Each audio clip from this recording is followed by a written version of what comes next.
It's not a very long distance from Hyderabad to Raipur.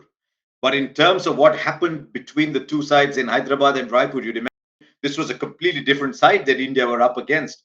From a thriller in Hyderabad to a complete annihilation, complete one sided game here in Raipur was some journey. And I thought India got the best of bowling and got the best of batting once Sharma decided what he wanted to do. I mean, I've been at so many games. I've hardly ever seen a captain go to the toss and forget what he wanted to do. I mean, you and I can relate to that. We've been in vivas, for example, or we're in exams where we suddenly go blank. He couldn't remember what he wanted to do. Luckily, he made the perfect call, and India bowled first on a track where a lot of cricket hadn't been played, and so was a little fresh, was doing a few things. But don't let that take away from what Mohammad Siraj and Mohammad Shami did. Those first 4 or 5 overs were just amazing. Shami 4 overs, 2 for 5 in that first spell. Then Mohammad Siraj got a wicket too, and Shami finished 3 for 18. I thought Siraj was just magnificent once again, 1 for 10. And then Hardik Pandya. I'm going to talk about all that in a little greater detail. Shami's rhythm was just fantastic. I've often said that there's almost a love affair between Shami and the seam and the way the ball left his hand. He picked up 3 wickets, but the number of times he got the batters to play and miss was amazing. My favorite wicket, though, out of all, was Siraj going over the wicket and slanting the ball away to take the edge of Henry Nichols's bat. But India's seam bowling, even in the absence of Bumrah, even in the absence of all the many contenders, all of whom find themselves injured, showed that it had spice, it had the bite that was needed, and it's largely led to India bowling out the opposition as often as it is. It's not always that you see in the last year and a bit that India has knocked over the opposition for poor scores 4 times. And it's just so encouraging to see the bowlers deliver that because, we in India always glorify the batters, we put them up on a pedestal, but the bowling in recent times has been just fantastic. So Shami, excellent, completely deserving player of the match. Again, Siraj, his first spell, probing, getting the ball to leave the batter, getting it to come back in. But we also saw today the great importance of having a seam bowling all rounder in your side. Now, another day, without Hardik Pandya in this side, you'd have had the seamers bowling 4 overs. Maybe they'd have gone on to bowl a fifth as well. Then you get Shardul Thakur, which had to bowl a spinner at the other end. What this did was it allowed India to bowl 3 overs of Hardik Pandya and keep the pressure going. That catch that he took, that return catch, was one of the moments of the day. But it's so good to have that balance to the side when you have a quality seam bowling all round. I think the job before the selectors is very clear. Just go around the length and breadth of the country and find people who can bowl seam up and bat. Hardik Pandya is so crucial to India.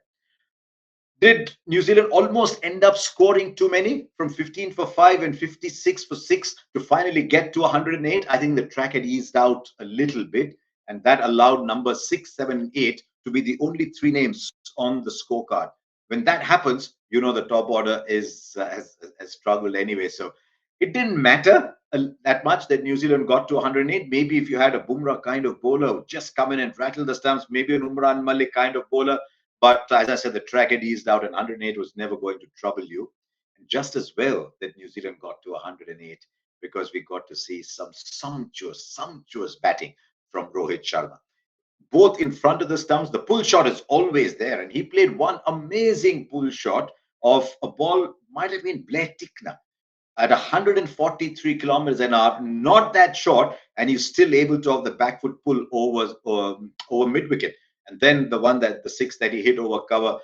I'm not too worried, I'll be honest, about Rohit Sharma not getting the big hundreds. He referred to that briefly, but he's batting beautifully. And what he starts at a very good strike rate. His strike rate is about 114, 115 since he adopted this avatar. And with young Shubman Gill, he's batted so well that you almost don't miss Shikhar Dhawan. When I say you don't miss Shikhar Dhawan, that is saying something very, very big because Shikhar has been magnificent for India over the last 7, 8, 10 years or so.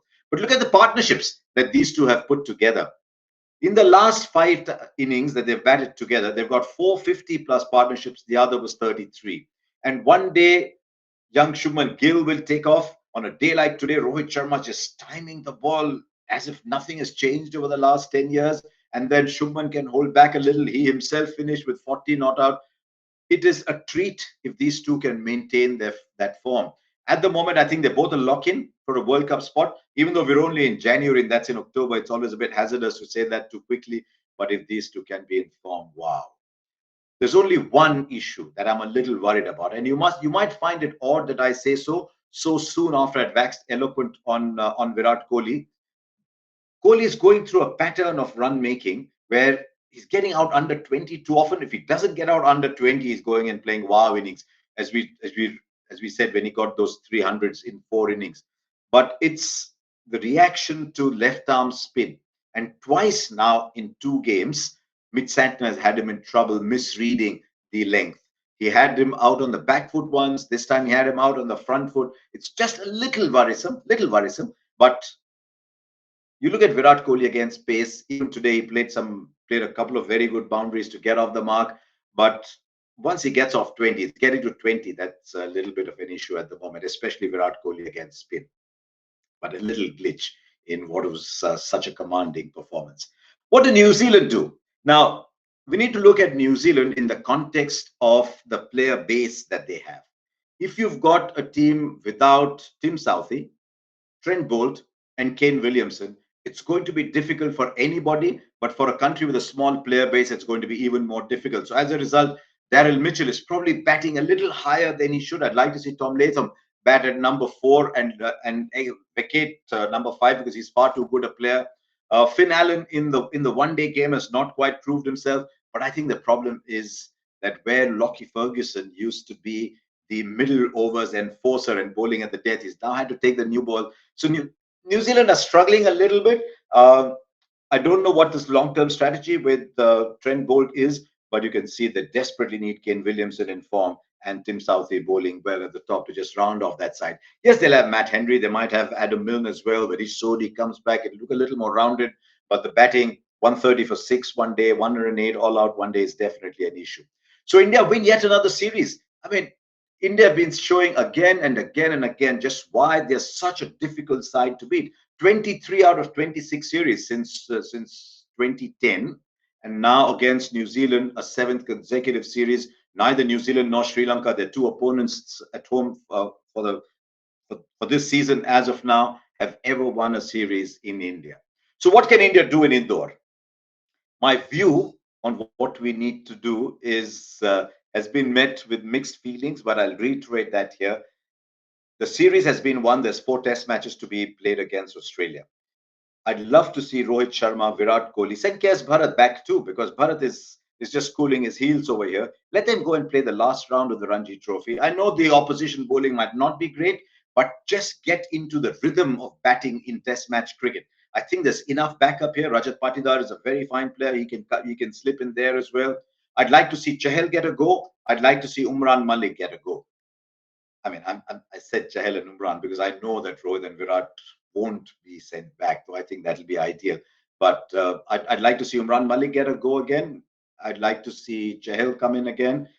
And I'd like to see, as I've always said, India try and wrap up this series 3-0. Not make it 2-1, wrap it up 3-0. So there you are. Came all the way to Raipur, was a quick finish. I'd like to end this little report talking a little bit about Raipur. This is a fantastic stadium.